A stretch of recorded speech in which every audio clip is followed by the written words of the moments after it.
Hello everyone, today we will do the topic Principle of Reversibility of Light. Reversibility of Light means जिस path से light आएगी same उसी path को follow करके back हो जाएगी, ठीक है, उसी पाथ के अलॉन्ग क्या हो जाएगी, बैक हो जाएगी। तो देखो पहले हम डायग्राम से समझते हैं। मान लो ये क्या, एक इंटरफेस लिया मैंने, ये ठीक है, ये क्या है, मीडियम फर्स्ट मान लो, ठीक है, ये मीडियम हो गया फर्स्ट, ये मीडियम हो जाएगा सेकंड, ठीक है। मीडियम फर्स्ट का जो रिफ्रैक्टिव इंडेक्स है वो μ1 ले लिया और जो मीडियम 2 था उसका रिफ्रैक्टिव इंडेक्स μ2, ठीक है। ये मान रहे हैं हम कि ये रेयरर मीडियम है और ये क्या है, डेंसर, ठीक है। अब क्या करेंगे, एक रे को इंसिडेंट करवाएंगे, OA रे इंसिडेंट करवाई है हमने इंटरफेस पे, तो क्या होगा, एक नॉर्मल बनेगा यहाँ पे, ठीक है, 90 डिग्री परपेंडिकुलर। तो क्या होगा, जब हमारी कोई भी light rarer to denser medium आती है तो क्या होता है, लाइट वो रे क्या हो जाती है, बेंड हो जाती है टूवर्ड्स द नॉर्मल, मीन्स इस नॉर्मल के टूवर्ड्स क्या हो जाएगी, बेंड हो गई। अब ये जो A से B क्या है, ये रिफ्रैक्टेड रे है जो बेंड हुई टूवर्ड्स द नॉर्मल, ठीक है। अब ये I क्या है, जो इंसिडेंट रे OA ने एंगल बनाया नॉर्मल के साथ, ठीक है, वो क्या हो गया, एंगल ऑफ इंसिडेंस। अब ये जो AB रिफ्रैक्टेड हुई है रे, ये क्या बना रही है, R एंगल बना रही है विद नॉर्मल, नॉर्मल के साथ R एंगल बना रही है, ठीक है।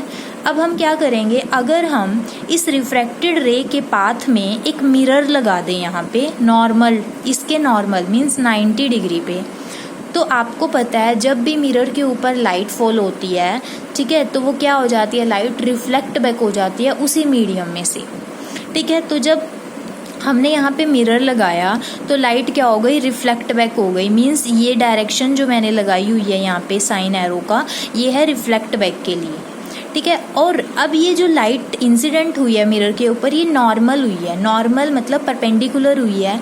तो आपने रिफ्लेक्शन वाले फिनोमिना में पढ़ा था, मीन्स जैसे ये आपके पास कोई ये मिरर है, ठीक है, अब आपने क्या किया, ये नॉर्मल है उसका, अगर लाइट हमारे इसी नॉर्मल के अलॉन्ग इंसिडेंट हो रही है, ठीक है, मीन्स नॉर्मल और इंसिडेंट रे के बीच में जो एंगल होगा वो 0 डिग्री होगा, ठीक है।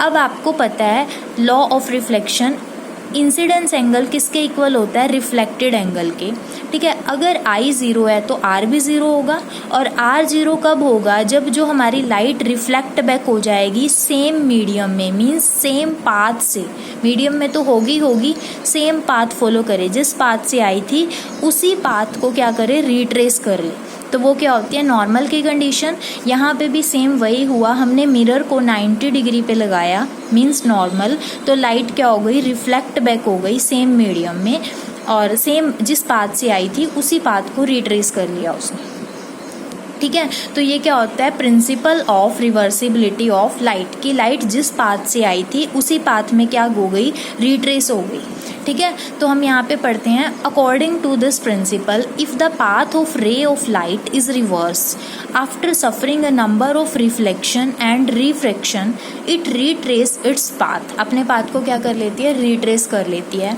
सेकेंड डेफिनेशन भी है, if a mirror is placed, अगर हम एक मिरर को प्लेस करते हैं in the way of refracted रे, हमने यहाँ पे किया है, ये रिफ्रैक्टेड रे थी, इसके वे में हमने मिरर को क्या किया है, प्लेस किया है, तो क्या होगा, such that it falls normally on the mirror, mirror के ऊपर नॉर्मल फॉल की है लाइट, ठीक है, 90 डिग्री पे, then the ray retrace its path, ray ने क्या किया, अपना पाथ रिट्रेस किया, ठीक है। तो देखो ये क्लियर हो गया रिवर्सिबिलिटी ऑफ लाइट, ठीक है। अब हम क्या करते हैं, डेरिवेशन करते हैं इसके लिए, ठीक है। हम क्या करेंगे, सबसे पहले स्नेल्स लॉ किया था हमने, रिफ्रैक्शन वाली जब डेफिनेशन की थी लास्ट वीडियो में, उसमें स्नेल्स लॉ पढ़ा था।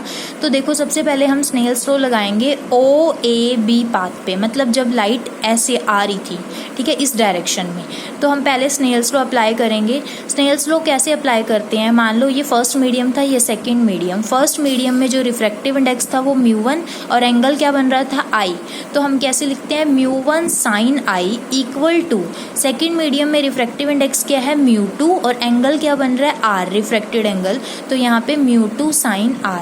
अब आप क्या करोगे, साइन आई है, साइन आर को इसके बाय में ले आओ, इक्वल्स टू ये μ1 यहाँ चला जाएगा इसके बाय में, ठीक है। तो अब क्या करोगे, आप इसको कैसे लिख सकते हो, ये क्या लिखा हुआ है, मीन्स रिफ्रैक्टिव इंडेक्स 2 का लिखा हुआ है विद रिस्पेक्ट टू 1, तो आप इसको ऐसे भी लिख सकते हो μ2 1, ये आपकी इक्वेशन हो गई 1, ठीक है। अब पहले तो हमने अप्लाई किया स्नेल्स लॉ OAB पाथ पे, अब हम करेंगे BAO पाथ पे, ठीक है, BAO। तो हम कर रहे हैं स्नेल्स लॉ अप्लाई। अब इस मीडियम से इस मीडियम में जाना है, ठीक है। तो इस मीडियम का रिफ्रैक्टिव इंडेक्स क्या है, μ2, और एंगल क्या है R, तो हम लिखेंगे μ2 sin R equals to μ1 sin I, μ1 sin I। तो आप क्या करोगे, साइन आर यहीं पे है, साइन आई को इसके बाय में ले आओगे, इक्वल्स टू μ1, ये μ2 इसके बाय में आ जाएगा। अब ये क्या है, μ1 means refractive index of medium first, ठीक है, with respect to medium second, तो इसको हम ऐसे लिख सकते हैं μ1 और ऊपर 2, ये इक्वेशन 1 और 2 हो गई। हम क्या करेंगे, दोनों इक्वेशन को मल्टीप्लाई कर देंगे, लेफ्ट हैंड साइड से लेफ्ट हैंड साइड और राइट हैंड साइड से राइट हैंड साइड, ठीक है। अब हमने जब मल्टीप्लाई किया तो साइन आई से sine I cancel, sine R से साइन आर कैंसिल, और इधर से ये दोनों सिर्फ रह जाएंगे, ये दोनों लिखे पहले तो। अब आपको पता है μ2 बाय μ1 को हम ये लिख सकते हैं और μ1 बाय μ2 को ये लिख सकते हैं, ठीक है। तो देखो अब इधर तो सब कैंसिल हो गया, क्या बचेगा, 1 बचा, इक्वल टू μ2 1 मल्टीप्लाई में 2μ1, ठीक है। अब आप क्या लिख सकते हो, ये जो आप क्या करो, ये जो हमारे पास 2μ1 था इसको क्या कर दो, इस 1 के बाय में भेज दो, तो 1μ2 इक्वल्स टू 1 बाय 2μ1, और हम ऐसे भी लिख सकते हैं कि 2μ1 इक्वल्स टू 1 बाय 1μ2, मतलब पहले दोनों में से किसी एक को भी बाय में ले सकते हो, ठीक है। तो ये क्या हो गया, रिलेशन भी हो गया कि मीडियम सेकेंड का रिफ्रैक्टिव इंडेक्स इक्वल्स टू होता है 1 बाय मीडियम फर्स्ट का रिफ्रैक्टिव इंडेक्स, ठीक है। तो ये आपका principle of reversibility of light का टॉपिक कंप्लीट हो गया। जो आप आगे डेरिवेशन करोगे अब नेक्स्ट टॉपिक में, वहाँ पे इसका यूज़ होगा, इसीलिए आपको ये टॉपिक कंप्लीट कराया।